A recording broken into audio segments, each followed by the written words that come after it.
எல்லாருக்கும் வணக்கம். இன்னைக்கு சூப்பரான தர்பூசணியோட அந்த தோல் பகுதி இருக்கு இல்லையா, சாப்பிட்டுட்டு நம்ம கீழே போடுற அந்த வெள்ளை பகுதியை வச்சு இன்னைக்கு நம்ம சூப்பரான ஒரு கூட்டு செய்யலாம். இதை நம்ம வழக்கமாக சாப்பிட்டுட்டு தூர தான் போடுறோம், ஆனால் இதுலேயுமே நிறைய சத்துக்கள் இருக்குது. ஸோ அதனால நம்ம இதை வேஸ்ட் பண்ணாமல் இதை எப்படி நம்ம யூஸ் பண்ணிக்கலாம் அப்படிங்கிறத பார்க்க போகிறோம். இதுக்கு இந்த வாட்டர் மெலனில் இருக்க வெளி பக்கத்தில் இருக்க அந்த பச்சை கலர் ஸ்கின்னை மட்டும் நீங்கள் தோலை மட்டும் சீவிட்டு இந்த மாதிரி சின்ன சின்னதாக நீங்கள் கட் பண்ணி எடுத்துக்கோங்க. ஒரு குக்கரில் வந்து கொஞ்சமாக பாசிப்பருப்பு சேர்த்துருக்குறேன். பாசிப்பருப்பு நல்லா சேர்த்துட்டு அதை நல்லா கழுவி தனியாக எடுத்து வச்சுக்கோங்க. அது கூடவே நம்ம நறுக்கி வச்சிருக்கிற இந்த தர்பூசணியோட அந்த வெள்ளை பகுதி இருக்கு இல்லையா, அது சின்ன சின்ன பீசஸாக கட் பண்ணியிருக்கோம் இல்லையா, அதை இந்த பருப்போடையே நீங்கள் சேர்த்துக்கலாம். சேர்த்துட்டு பருப்புக்கு வந்து உங்களுக்கு அளவு வந்து உங்களுக்கு நிறைய வேணும்னு நினச்சிங்கன்னா நீங்கள் பருப்பு கூட போட்டுக்கலாம். நான் ஒரு கைப்பிடி அளவுக்கு தான் போட்டிருக்கிறேன்.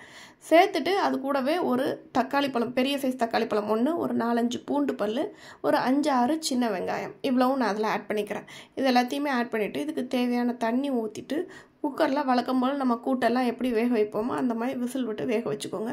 நான் ஒரு 3 விசில் அளவுக்கு நான் வச்சுட்டு நான் குக்கரை ஆஃப் பண்ணிட்டேன். ஆஃப் பண்ணிட்டு ஸ்டீம் போனதுக்கப்புறம் எடுத்து பார்த்தா நல்லாவே வெந்து வந்திருக்கு. இப்போ அது நல்லா ஒரு கிண்டி விட்டீங்க அப்படின்னா கொஞ்சம் எல்லாமே ஒன்று போல் சேர்ந்து மசிஞ்சு வந்துடும்.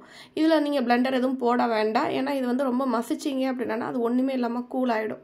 ஸோ அதனால் கரண்டி வச்சு லைட்டாக கிண்டி விட்டால் போதும். இப்போ இந்த கூட்டுக்கு அரைச்சி ஊற்றுறதுக்கான தேங்காய் ரெசிபி பார்த்துடலாம். தேங்காய் ஒரு பாதிசல் தேங்காய், கொஞ்சம் சீரகம், கொஞ்சம் மஞ்சள் தூள், அப்புறமா ஒரு 1/2 ஸ்பூன் அளவுக்கு மிளகாய் தூள், இவ்வளோதான்.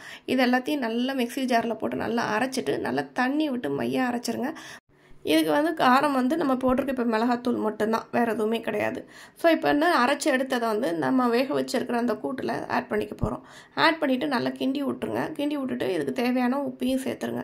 உப்பு சேர்த்து நல்லா மிக்ஸ் பண்ணி விட்டுட்டு இப்போ இதுக்கான தாளிப்பு நம்ம கொடுக்க போகிறோம். அது வரைக்கும் இந்த தேங்காய் வந்து நல்லாவே கொதிக்கட்டும். கொஞ்சம் இந்த பச்சை வாடெல்லாம் போகிற அளவுக்கு அந்த கூட்டு நல்லாவே கொதிக்கட்டும். கொதிச்சுட்டு இருக்கும்போது நம்ம சைடில் தாளிப்புக்கு ஒரு கரண்டியில் கொஞ்சமாக ஆயில் விட்டுட்டு கடுகு உளுந்தம்பருப்பு போட்டு அதில் வந்து தாளித்து விட்டுக்கோங்க.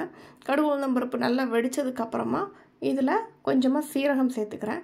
சீரகம் சேர்த்துட்டு அதுவும் நல்லா வெடிக்கட்டும். வெடித்ததுக்கப்புறமா ஒரு ஸ்பூன் அளவுக்கு வந்து நான் கடலைப்பருப்பு இதில் சேர்த்துக்கிறேன். கடலைப்பருப்பு வந்து நான் வேக வைக்கும்போது சேர்க்கல.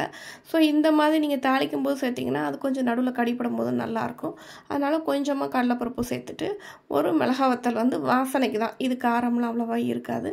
ஸோ வாசனைக்கு ஒரு மிளகா வத்தல் கிள்ளி போட்டுக்கோங்க. போட்டுட்டு கொஞ்சமாக கருவேப்பிலை அதையும் சேர்த்துட்டு இந்த கூட்டில் அந்த தாளிப்பு அப்படியே கொட்டிடுங்க. கொட்டிட்டு நல்லா கிண்டி இறக்குனீங்கன்னா சூப்பரான ஒரு கூட்டு ரெடி ஆயிடுச்சுங்க. நீங்கள் இந்த தர்பூசணி தூளில் தான் செஞ்சுருக்கீங்கன்னு யாராலையுமே கண்டுபிடிக்க முடியாது. அந்த அளவுக்கு ரொம்பவே சூப்பராக இருக்கும். மறக்காமல் நீங்களும் உங்கள் வீட்டில் ட்ரை பண்ணி பாருங்கள். பிடிச்சிருந்தா நம்ம சேனலை சப்ஸ்கிரைப் பண்ணுங்கள். தேங்க்ஸ் ஃபார் வாட்சிங்.